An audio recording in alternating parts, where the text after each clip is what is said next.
Kenapa sih saya pindah? Boleh sedikit cerita, boleh ya? Jadi saya dulu itu kan pindahnya kan begini. Saya dulu TK-nya di sini, di Surabaya. TK Katolik Kristus Raja. SD-nya SD Katolik Santo Yohanes Gabriel. SMP-nya SMP Katolik Santo Stanislaus. SMA-nya SMA Katolik Santa Maria. Sekolah pastor tingkat menengah Katolik Santo Vincentius Apaulo. Harusnya 2 tahun, setahun selesai. Jadi mohon maaf kalau rotok cerdas saya, ya.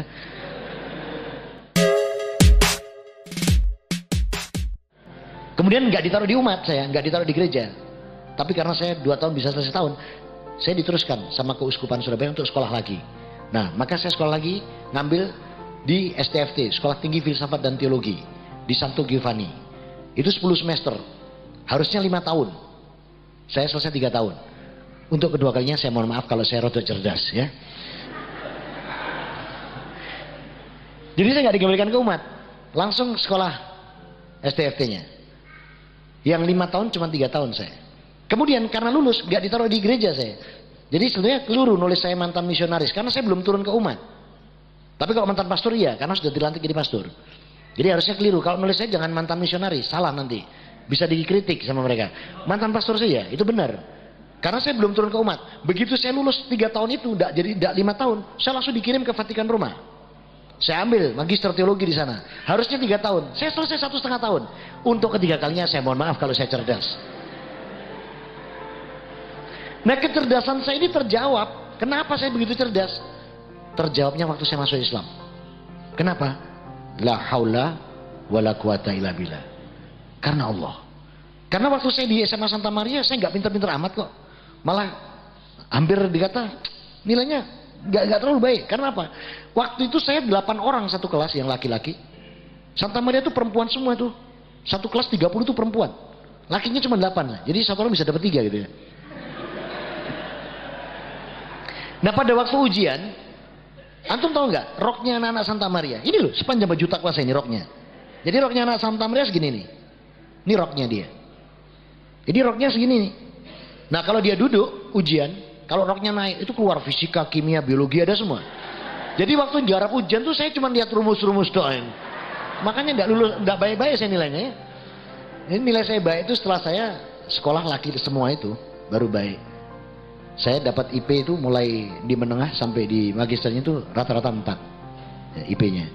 Tapi sampai tanah air waktu saya bawa ke, saya pernah juga bekerja di televisi ya, di stasiun televisi milik negara. Itu saya bawa ijazah itu. Katanya bagian apa? Kepegawaian TVRI pusat itu bilang, "Iki ijazah apa to iki?" Iki opo iki? Opo iki Ditruk Kanonika? Terus opo iki Yohanes Injil? Iki gak kanggo iki nang TVRI katanya. Kon sekolah maneh kemarin. Masya Allah. Jadi aku sekolah sakmono akeh ini ndak dikanggo sama negara Indonesia ini. Jadi saya waktu masuk TVRI suruh cari ijazah umum. Maka saya gimana caranya sekolah sambil kerja? Ya sudah saya di ITATS. Jadi saya insinyur saya teknik sipil dari ITATS. Ya. Jadi saya sekolah lagi. Ya. Sekolah mana? Oh cepet banget.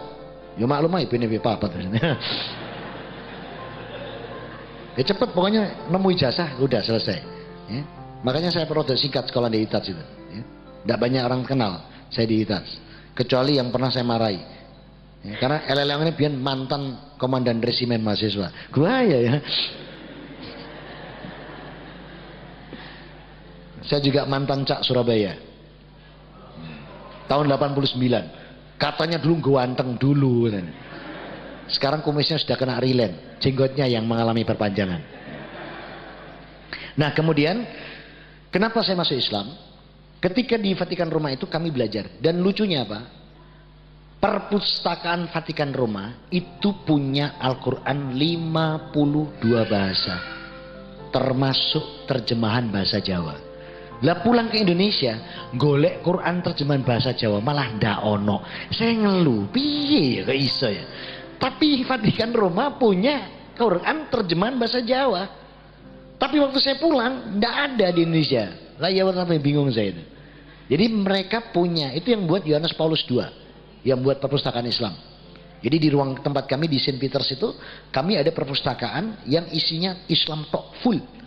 Di sana hadis itu ada 36 kitab. Dan hadis sahih ternyata 36 kitab. Hadis maudhu, doif, tidak diterima di Vatikan. Hebat enggak? Tapi kalau mlebu Islam gak gelem. Heran saya.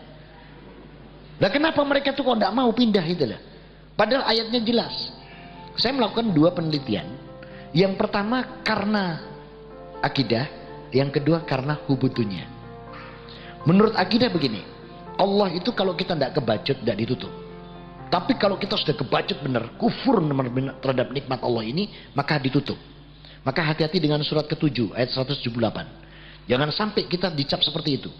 Lahum qulubun la yafqahuna biha, walahum a'yunun la yubsiruna biha, walahum adhanun la yasma'una biha. Jangan sampai hati kita ini sudah tidak lagi bisa memahami ayat Allah, mata kita tidak bisa lagi melihat keagungan Allah, telinga kita nggak bisa lagi mendengar ayat Allah. Kalau sudah seperti ini, masya Allah, ya, ini tempatnya neraka dan sesat melebihi hewan.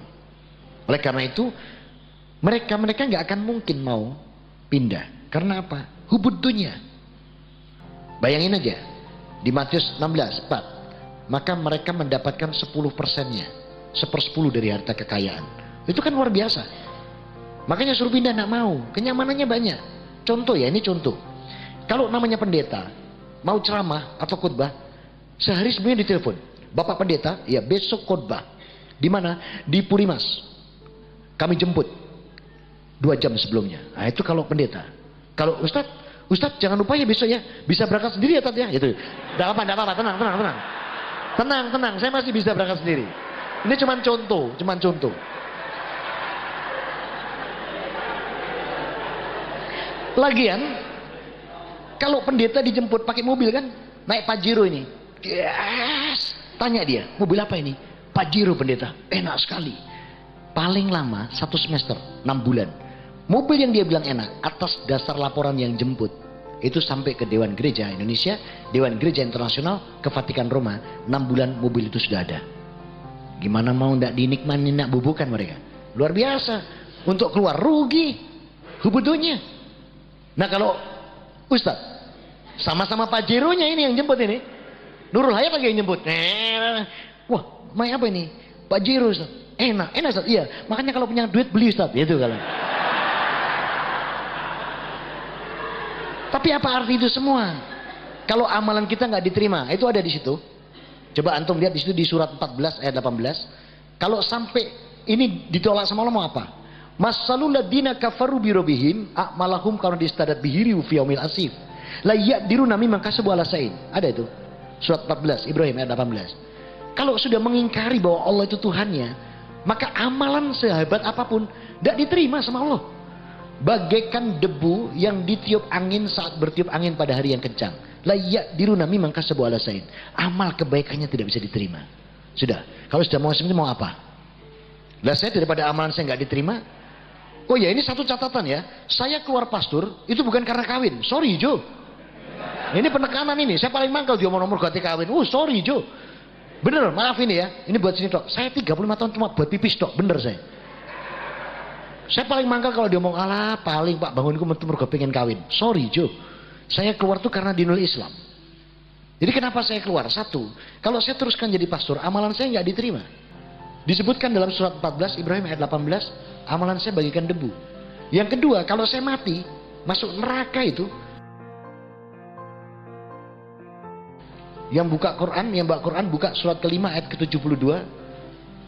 Laqad qalul ladina kafaru, ya, sangat kafirlah orang yang mengatakan bahwa Isa ibnu Maryam ilahi. Sementara Isa juga mengatakan apa? Qala wa ta'budun rabbana wa rabbakum.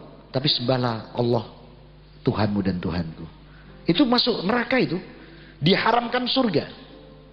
Dan lagi Allah katakan juga di surat kedua ayat 257 pada diri saya waktu itu. Walladzina kafaru awliyahumut taghutu yurijunahum minan nur ila dulumat ulaika ashabun nari hum fiha khalidun. Orang kafir itu penolongnya setan. Yang bawa dari terang ke gelap. Ulaika ashabun nari hum fiha khalidun. Maka dia penghuni neraka kekal di dalamnya.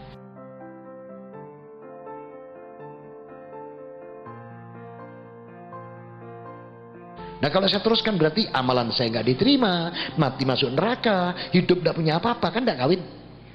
Saya pikir urip pisan nang dunya kok jembret tenan aku. Nah, saya keluar, tapi bukan karena kawin, sorry Jo, itu loh. Jadi saya karena dinul Islam saya keluar itu. Ya, begitu saya keluar, lama saya nggak kawin-kawin, ditegur sama teman-teman Muslim yang sudah siar dakwah. Saya belum waktu itu. kendang kawin, sudah bukan pastor. Loh, kenapa? Nggak kawin kan nggak apa-apa. Apa-apa katanya. Saya dibacakan Rawahu Abu Daud, Baihaqi, An-Nasai dan Tirmidzi dari Aisyah radhiyallahu anha. Rasul mengatakan begini, "An-nikahu min sunnati, fala ya'mal bi sunnati falaysa minni." Nikah itu sunnahku. Siapa yang tidak menjalankan sunnahku, bukan golonganku. Wih, saya kadung cinta Allah, cinta Quran, cinta Rasul, dibilang bukan golongannya, bingung saya. Pas di kantor TVRI ada seorang wanita sedang syuting, habis syuting acara, saya datangi, "Mbak, sudah punya suami?" "Belum." "Sudah punya pacar?" "Belum." "Agamanya Islam?" "Mau jadi istri saya." Wih, dia langsung bilang sama temannya, "Mendem benyar situ ini." Lagi kenal ngajak kawin. Tapi alhamdulillah sekarang jadi istri saya. Dan kenapa dia saya pilih? Saya kasihan. Karena apa? Waktu itu saya temukan dia pakai segini sama segini. Saya bilang ini harus diselamatkan. Daripada diselamatkan orang lain, saya selamatkan sendiri. Sekarang jilbabannya searah hijau. Wah. Bener, saya pikir dia itu kurang bahan atau penjahitnya yang bodoh. Masa segini sama segini? Saya bilang ini harus diselamatkan nih, daripada orang lain, saya selamatkan sendiri. Langsung saya selamatkan. Jadi dia bilang sama temannya, "Mendemong iki kan langsung ngejak nikah." Tapi akhirnya alhamdulillah sekarang jadi ibu dari anak-anak saya. Dan ternyata bukan Islam, bujui ternyata. Ternyata dia agamanya pedang, keris, payung sama tombak. Iya bener. Jadi kejawen ternyata istri saya itu. Ya sekarang aja pinter dia. Dulu itu, Masya Allah. Jadi saya sama dia cuma 3 minggu prosesnya, langsung nikah. Karena Islam nggak boleh pacaran, yang ada ta'aruf. Begitu menikah saya masih ke rumahnya, saya kaget. Apa yang terjadi di rumahnya? Nah ini kalau hijrah belum sepenuhnya. Maka ada piring isinya jajan, ada 5 macam, jajan pasar, ada teh, ada kopi. Saya tanya buat apa? Ini bapak biasanya pasang. Untuk apa? Untuk Mbah Buyut, untuk Mbah, sama untuk ibu. Ibunya sudah meninggal ya. Saya bilang, ini tidak butuh segini, ini mbahmu, buyutmu, ini butuh doa-doa kalian, saya bilang. Saya tanya ke pembantu, baru, saya makan. Habis saya makan, bapak datang, mertua. "Alhamdulillah, Robil ngalamin." Gak tau ngalamin apa? "Wis ente, di dahar bae, buyutnya ya nih." Nah ini membuat pembantu takut. Ya dia bilang apa adanya. "Ngapunten bapak, sing dahar mas bangun," katanya. "Hah? Bangun!" Ya saya dipanggil. Saya datang. "Dalam bapak," saya bilang. "Iki mau siapa mangan?" "Dalam." "Kok mau pangan?" Saya tanya, "Lah kan nggih nopo?" "Iki kono nggo buyute, nggo mbae, nggo ibune." "Kok bapak tahu?" "Wes kulinane." Waduh, mau dibantah enggak boleh kan? Boleh enggak bantah orang tua? Lihat surat 4 ayat 36. Lihat surat 17 ayat 23. Lihat surat 31 ayat 13. Habis perintah Allah, wa'budullah wala tusyriku bi syai'a, selalu diikuti apa? Wabil walidaini ihsana. Jadi kita nggak boleh bantah, harus diam. Tapi dengan maudhatul hasanah, harus dengan bil hikmah wa maudhatul hasanah. Itu surat 16 ayat 125. Caranya begitu. Nah, kemudian saya gimana caranya supaya menyadarkan ini? Ya sudah, setiap kali pasang saya makan. Kalau datang, "Alhamdulillah Rabbil ngalamin," entek maneh gitu. Panggil lagi, "Ki sapa sih mangan?" Pembantunya ngomong, "Di dahar Pak bangun malih." Saya dipanggil, "Bangun." Datang lagi saya. Dia tanya, "Iki sapa sih man?" "Dalam." "Lho Kang ngene apa kok?" "Iki ngono nggo mbah, nggo buyut." Saya jawabannya apa? "Kok bapak pirsa?" "Wis iki kulinane." Lah saya jawab gini, "Bapak kan enggak tahu toh, mboten pirsa toh." "Kenapa?" "Tadi malam tuh ibu, Mbah Buyut, Mbah Kakung semua itu nemui saya." "Oh, terus ya apa?" Gitu kan. Ya bilang sama saya, "Kalau mulai besok tidak kesini lagi." Makanya saya makanin. "Oh, kowe ku," katanya gitu. Jadi bapak mertua saya tidak berani pasang kalau ada saya. Apa? Khawatir dibadok mantune. Tapi kalau saya tidak ada pasang maneh gitu loh. Nah, ini harus pelan-pelan. Termasuk ke bapak ibu saya. Bapak ibu saya juga harus pelan-pelan ini. Karena bapak ibu saya sampai detik ini, bapak saya 85, masih sugeng. Ibu saya 80, itu juga belum mau masuk Islam. Susah, ya. Kalau sudah saya pepet dengan keras, merasa tersudut, marah, langsung gini, "Wis, meneng, kowe iku uyuhku, ngerti apa?" Maaf, bahasanya begitu. Diam saya. Minta tolong ustadz lain. "Tat, tolong diwangi dong, bapak ibu saya sadarkan, dibantu." Apa kata ustadz lain? "Yang ahli Alkitab sampeyan kok minta tolong kami?" Ya jenengan sendiri, tidak bisa kalau saya. Kenapa tidak bisa? Kena uyuh, saya bilang. Gak percaya tenan kena uyuh. Jadi kalau saya sudah nggak bisa, kalau sudah marah itu meneng, uyuh kuwe ngerti apa? Tidak bisa ngomong saya. Mau neruskan tidak bisa. Karena apa? Firman Allah kita nggak boleh kasar sama mereka. Jangankan itu kata saja nggak boleh itu. Lihat itu surat Al-Isra ayat 24. Jadi jangan mengatakan itu. Ya, tapi usaha apa? Qaulan kariman biyahima. Berkatalah yang baik pada keduanya. Jadi tidak boleh kita. Makanya saya minta tolong ustaz lain. Dan mereka susah. Angel Pak sih ngerti Alkitab sampeyan kok minta tolong kita. Gak bisa kalau saya. Kenapa? Karena uyuh gak percaya. Ya. Jadi oleh karena itu maka sampai hari ini Bapak Ibu saya belum. Saya 4 saudara. Albertus, Bernadette, Christian saya. Jadi nama saya dulu Christian. Christian, kemudian Dorothea. Saya masuk Islam tuh Albertus saya serang duluan. Alhamdulillah Albertus beserta istri dan anak-anaknya masuk Islam. Hari itu juga nama Albertus saya ganti Ahmad. Tetap A. Kemudian berikutnya Bernadette. Bagaimana cara menyerangnya? Pakai surat 16 ayat 125 itu. Jadi antum juga boleh tuh serang mereka pakai surat 16 ayat 125. Ya. Kemudian saya serang Bernadette. Subhanallah, la haula wala quwata illa billah, biiznillah. Bernadette beserta suami dan anak-anaknya masuk Islam. Allahu Akbar. Bernadette-nya tak ganti Bilqis, tetap B. Saya sendiri Kristen jadi Haris, pakai CH. Kemudian adik saya Dorothea jadi Dibah, habis. Saya sudah dapat 4. Ya, sak suami, sak keluarga, plus teman-teman yang lain. Panjenengan sudah dapat berapa? Lu kok ketawa? Lihat surat 12 Yusuf ayat 108. Itu ada perintah Allah. Nanti jenengan diminta itu. Kul hadisa beli ad'u ilallah ala basratin wa ana wa tabani wa subhanallah wa ma'ana minal musyrikin. Kita diperintahkan oleh Allah menyampaikan ini. Jadi kalau mau hijrah totalitas, sampaikan juga nikmat ini kepada yang lain. Ini perintah Allah. Surat Yusuf ayat 108. Sebab kalau kita tidak menyatakan seperti itu, nanti kita ditagih sama Allah. Maka totalitas hijrah sepenuh hati ini dengan mengajak yang lain. Surga ini milik siapa? Milik Allah. Untuk siapa? Untuk, kok takut sih jawab? Ngomong untuk orang Islam ini kok takut? Untuk siapa? Untuk orang Islam. Betul. Umat lain kok nyimut? Yang bilang Allah. Coba buka sekarang Qur'annya surat 9 ayat 111. Apa firman Allah di sini? Innallaha ashtara minal mu'mina anfusahum wa amwalahum bi annalahumul jannah. Ini janji Allah ini.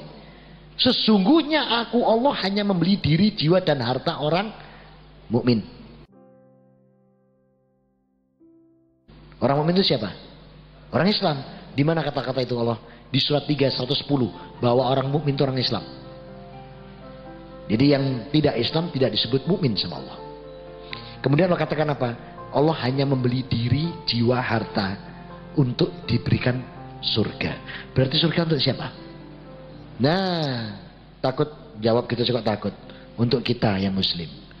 Nah, saya kalau katakan ini, sering saudara-saudara saya yang belum pindah, termasuk yang di sana itu sekarang mesti ngomong gini, gak ngono Pak Bangun, surga itu dewe-dewe, surga ini sampean dewe, kami ya sendiri. Tak jawab, developermu gak dipayu nih kan. Tidak bisa bangun, tidak ada kapling misalnya. Kaplingnya cuma buat kami. Nah gimana caranya ngajak mereka supaya mereka tuh bisa masuk Islam? Kasih renungan yang gampang. Renungannya gini. Jenengan punya kos-kosan, ya, punya rumah, kamarnya banyak. Saya koskan. Oke. Sebagai pemilik rumah kos punya aturan enggak? Contoh, tidak boleh pulang larut malam, ya. Tidak boleh bawa narkoba. Minuman keras, ya. Tidak boleh bawa lain jenis masuk kamar dan lain sebagainya, banyak kan? Kira-kira saya tanya, kalau misalnya yang kos di rumahmu melanggar, apa pendapatmu? Saya tanya gitu kepada yang Nasrani itu, ke saudara saya yang belum pindah. Ya dia bilang, oh ya tak usir soko kos-kosanku, tak kon golek kos-kosan dia. Dia bilang gitu. Saya bilang, jane podo. Dunia itu siapa? Punya Tuhan. Lah ya, Allah lah, saya bilang ya.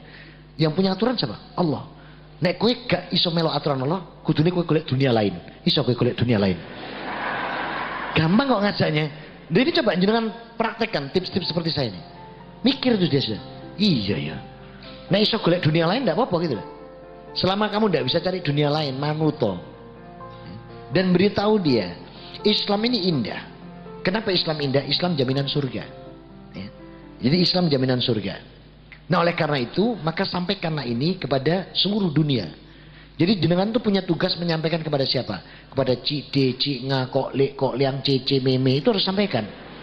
Termasuk Franciscus, Vincentius, Wedus, keliru, Robertus. Saya tuh kalau nyebut nama-nama sana tuh, iya, karena gini, saya waktu buka Quran pertama dulu, saya bisa jatuh cinta. Kenapa? Saya dipanggil sama Allah waktu belajar Quran dengan panggilan Ya Ayyuhan Nas. Kadang saya dipanggil Ya Ayyuhalladina Amanu. Masya Allah, Al-Quran itu. Nah kalau saya buka kitab saya lagi yang lama, Injil saya, dipanggil saya sama Tuhan saya, wahai anak-anak domba yang hilang. Untung kamu ini mbek. Kadang dipanggil anak domba yang sesat barang. Terus saya mikir kok tunggale wedhus ngene aku nang kene. Makanya saya terus pindah. Jadi saya pindah bukan karena kawin. Aku paling muangkel aja perkara kawin itu. Saya pindah karena dinul Islam.